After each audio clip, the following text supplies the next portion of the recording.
নমস্কাৰ সকলোকে মোৰ চেনেলৰ অন্য এটা ভিডিঅ'লৈ আপোনালোকক পুনৰবাৰ স্বাগতম জনাইছো। আজি মই বনাবলৈ লৈছো ভেজিটেবল এগ চিজ পৰাঠা। এই পৰাঠাবিধ বনাবলৈ একেবাৰে সহজ আৰু টেষ্টি আৰু হেলদিও হয়। আহকচোন এতিয়া আমি ৰেচিপিটোৰ মাজলৈ যাওঁ। ভেজিটেবল এগ চিজ পৰাঠা বনাবৰ কাৰণে এয়া মই দুটা ডিম লৈছো। এতিয়া ইয়াত দিছো মই 1 কাপ গাখীৰ।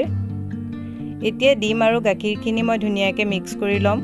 এয়া চাওক মই গাখীৰ আৰু ডিমখিনি ধুনীয়াকৈ ফেটি ললো। এতিয়া দিছো এয়া 1 কাপ আটা।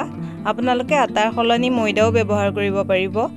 এতিয়া আটাখিনিও মই কণী আৰু গাখীৰৰ মিশ্ৰণখিনিৰ লগত মিলাই লম ভালদৰে, যাতে ইয়াত কোনো ধৰণৰ গুটাগুটি নাথাকে। তেনেদৰে মিক্স কৰি ল'ব লাগিব। এয়া চাওক মই ধুনীয়াকৈ মিক্স কৰি ললো। এতিয়া ইয়াত মই ভেজিটেবলছখিনি দিম। ইয়াত মই দিছো এটা গাজৰ, এয়া এটা দিছো আলু, আৰু এয়া এটা মূলা, এটা পিঁয়াজ, এয়া এটা সৰু সাইজৰ বিলাহী এনেদৰে কাটি দিছো, আৰু এটা জলকীয়া দিছো, আৰু এয়া কচুৰি মেথি দিছো। আপোনালোকৰ ধনিয়া থাকিলে ধনিয়া পাত দিব। আৰু শেষত দিছো এয়া চিজ কিউব হয়। মই এইখিনি এনেদৰে পিহনাত পিহি পেলাই গুড়ি কৰি দিছো। এতিয়া এইখিনি ভালদৰে মিক্স কৰি ল'ম।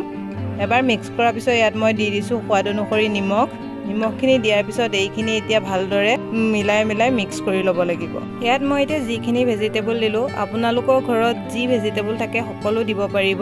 কেপচিকাম থাকিলে কেপচিকাম দিব পাৰিব, যদি বন্ধাকবি থাকে বন্ধাকবিও দিব পাৰিব। দি আপোনালোকে এনেদৰে এই পৰঠাটো বনাব পাৰিব।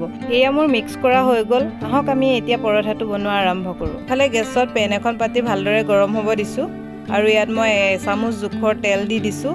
তেলখিনি দিয়াৰ পিছত এতিয়া ইয়াত মই দি দিছোঁ এগ পৰাঠাৰ বেটাৰখিনি দিয়াৰ পিছত মই পেনখনত এনেদৰে ভালদৰে বহলাই দিছোঁ। এতিয়া এইখিনি ঢাকি দিম। এইখিনি একদম ল' ফ্লেমত 6 পৰা 7 মিনিট সময় সিজিবলৈ দিম। চাওক 6 পৰা 7 মিনিট সময় সিজাৰ পিছত ওপৰটো ধুনীয়াকৈ শুকাই আহিছে। এতিয়া এইটো লুটিয়াই দিব লাগিব। মই এইটো এখন প্লেটলৈ এনেদৰে উলিয়াই লৈছোঁ, আৰু এতিয়া এনেদৰে লুটিয়াই দিম। হয়তো হেতাৰ সহায়ত দাঙি দিলে ভাঙি যাব পাৰে, সেয়েহে মই এনেদৰে প্লেটখনৰ সহায়ত এইটো লুটিয়াই দিলোঁ। এতিয়া এইটো ফালো মই 4 পৰা 5 মিনিট সময় সিজিব দিম। এয়া চাওক 4 পৰা 5 মিনিট সিজাৰ পিছত মোৰ পৰঠাটো ৰেডি হৈ গ'ল। এতিয়া এইটো কিছু সময় ঠাণ্ডা হ'ব দিম, তাৰপিছত মই আপোনালোকক কাটি দেখুৱাম। এয়া মোৰ পৰঠাটো ঠাণ্ডা হৈ গ'ল, আৰু মই প্লেট এখনলৈ উলিয়াই লৈছোঁ। এতিয়া মই এইটো কাটি দেখুৱাই আছোঁ। এইটো মই ধুনীয়াকৈ পিচকৈ কাটি ল'লোঁ। এয়া চাওক মই আপোনালোকক এপিচ উলিয়াই দেখুৱাইছোঁ। কি ধুনীয়া হৈছে দেখিবলৈ যেনেদৰে ধুনীয়া হৈছে, খাবলৈও বহুত সোৱাদ।